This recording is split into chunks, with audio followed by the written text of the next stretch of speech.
দিনটি ছিল বৃহস্পতিবার আর এখন সকাল সময় ঘড়িতে 6:30টার মতো বাজে। So hello everyone, good morning সবাইকে। আমি সোমা, আমার নতুন আরও একটি ভিডিওতে তোমাদের অনেক অনেক ওয়েলকাম। তো চলো আজকে আমার বৃহস্পতিবারের ছোট্ট একটা গল্প তোমাদের সাথে শেয়ার করি। ঘুম থেকে উঠেই কিন্তু রান্না করে যাইয়া বাবার লিগে ভাত বসাইয়া দিয়া এরপর আয়া পড়লাম ঘরে। আয়া সেরে এখন ঘরদোরগুলি পরিষ্কার কইরা নিমু, কারণ তোমার ভাতের জল গরম হওয়ার লেগে বইয়া থাকলে আমার এদিকে কাজের দেরি হইয়া যাব, আর এদিকে কিন্তু আমার ছোট্ট বাবাই ঘুমাইতেছে। তো এই ফাঁকে কিন্তু আমি তোমার আবার ভাতের হাঁড়িতে চালও দিয়ে আয়া পড়ছি। তো বাবার লিগে আলু সিদ্ধ ভাত আর তোমার ঘি দিয়া বাড়িতে খাওয়াইয়া দিমু, আর ম্যাগিটা দিয়া দিছি বাবার স্কুল টিফিনে। তো দেখো বাবাই কিন্তু রেডি করাই ফ্রেশ ট্রেশ করে খাওয়া দাওয়াইয়া এখন স্কুল গাড়িতে ছাড়তে যাইতাছি। এরপরে আয়া পড়তাছি বাড়িতে, আর দেখো প্রকৃতির সৌন্দর্য মানে এতটাই সুন্দর কিছু বলার নাই। এরপরে আয়া পড়লাম বাড়িতে আয়া সেরা দেখো এখন উঠানটা ঝাড়ু দিয়া নিতেছে। এরপরে ঘরে যায় কিন্তু ফ্রেশ ট্রেশ হইয়া তারপরে টিফিন কইরা নিমু, কারণ বাবাইরে দিয়া আইতে প্রায় 8:30টার মতো বাজা যায়। এক এক সময় 8:15টার মধ্যে আয়া পড়ি, এক এক সময় 8:30টাও মানে আইতে লাগে। তো আমি উঠান ঝাড় দিতে মনে করো আরও আধা ঘন্টার মতো সময় যায়।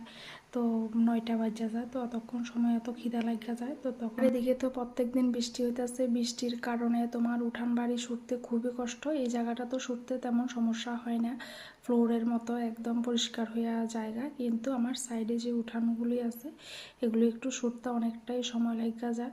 মানে পাতা এগুলি আটকায়া থাকে, তো অনেকক্ষণ টাইম আমার লাগে, প্রায় আধা ঘন্টার মতো বাইরে সময় লাগা যায় যখন বৃষ্টি থাকে আর কি। এমনিতে বেশিক্ষণ সময় লাগে না। এরপরে দিয়া দেখো এখানে আমি সাপ্লাই থেকে হাত মুখ ধুইয়া এখন ব্রাশ নিয়ে নিলাম।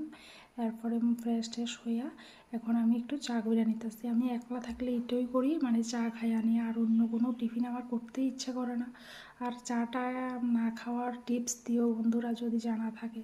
আমি চাই ঠিকই চাটা যাতে না খাই, কিন্তু আমার কেন জানি না আমার চাটা খাইতে খুবই ভালো লাগে, একটু দুধ বেশি দিয়া করি তো খাইতে খুবই টেস্ট, কিন্তু শরীরের লেগে তো খুবই ক্ষতি।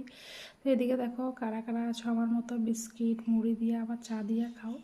তো যাই হোক এরপরে কিন্তু স্নান সাইরা বৃহস্পতিবারে পুজোটাও কমপ্লিট করে নিলাম, আর মায়ের পুজোটা কমপ্লিট করে সত্যি মনটা কিন্তু খুবই ভালো লাগতেছে। ঘরের পুজো কমপ্লিট মানে ঘরের কিন্তু অর্ধেকটা কাজ শেষ হয়ে যায়। এরপরে রান্নাবান্নাটা তো হয়েই যায় স্নানের পরে।